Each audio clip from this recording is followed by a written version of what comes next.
In a galaxy where her people saw human emotions as clumsy and shallow, she often teased me, saying humans didn't truly understand the meaning of touch. But that night, when silence filled the alien camp and only the stars kept watch, she slipped her hand into mine and never let go. By dawn, I realized she hadn't just been testing me, she was showing me a truth deeper than words. I had spent months living on the colony world of Erythra, where humans and aliens tried to coexist under fragile peace treaties. My best friend, Darren, had been born here after his human father married into one of the local clans. His family often welcomed me into their home, a sprawling residence carved into the pale stone cliffs that overlooked the glowing seas. Yet every time I visited, one presence always unsettled me, his younger sister, Soraya. Soraya was unlike anyone I had ever met. Her skin shimmered faintly under the twin moons, an iridescent hue that shifted between violet and silver. Her long dark hair framed her sharp, regal features, but her eyes carried a kind of wild curiosity that always made me look away too quickly. Around me, she was bold in ways I couldn't understand. Sometimes she teased me openly, sometimes she ignored me entirely, as if I didn't exist. It kept me on edge whenever she was near. One evening, after a small gathering of family and neighbors, the household had quieted down.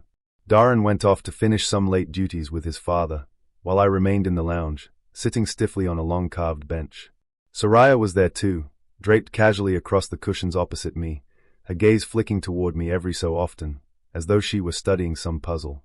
I tried to look anywhere but at her, fiddling with the small cup of steaming herbal drink in my hands. The silence pressed on me, awkward and heavy.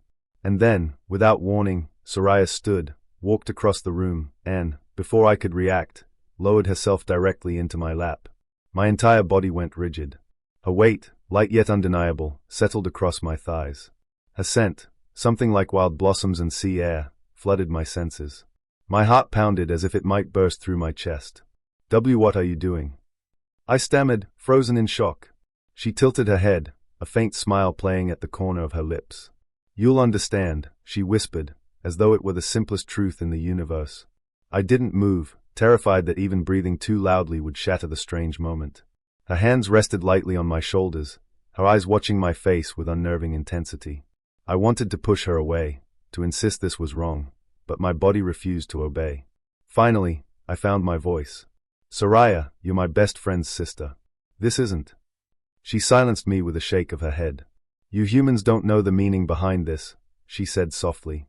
"Among my people, to sit in someone's lap is not a careless act. It is ritual.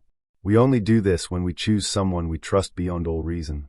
When we reveal what we would otherwise hide." Her words made my throat dry. I swallowed hard, my guilt warring with something warmer, something dangerous, growing inside me. "But why me?"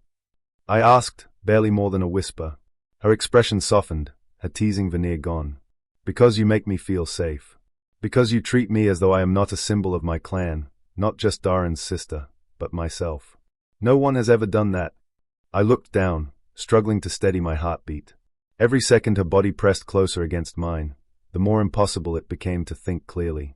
Darren's face flashed in my mind, my oldest friend, who had trusted me with his home and family. What would he say if he saw this? Yet when Soraya's fingers brushed against my cheek, a shiver ran down my spine.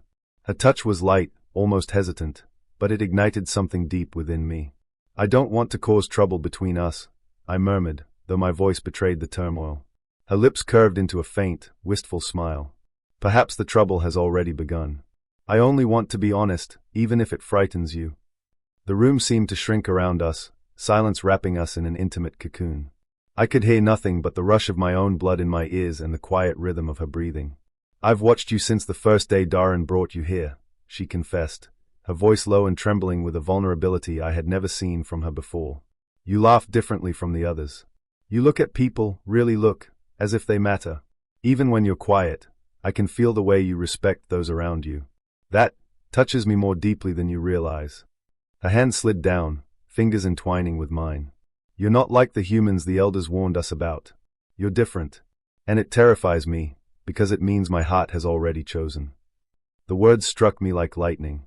My best friend's sister, confessing not just attraction, but something much deeper. I should have pushed her away then, should have told her that she was wrong, that I couldn't betray Darren like that. But the truth was, I felt it too. Every glance, every stolen moment of tension between us had been leading here. Yet I couldn't ignore the conflict inside me. Loyalty to my friend, or honesty to my heart. I don't know if I can give you what you're asking, I whispered, my voice raw. If Darren knew. She pressed a finger gently against my ribs, silencing me. I am not asking you to decide tonight. I am only asking you to hear me. To know what is in my heart. That is enough. I closed my eyes, forcing myself to steady the storm raging inside. With trembling hands, I guided her gently off my wrap. Her eyes searched mine, wide and vulnerable, but I shook my head. Soraya. I can't, I said softly.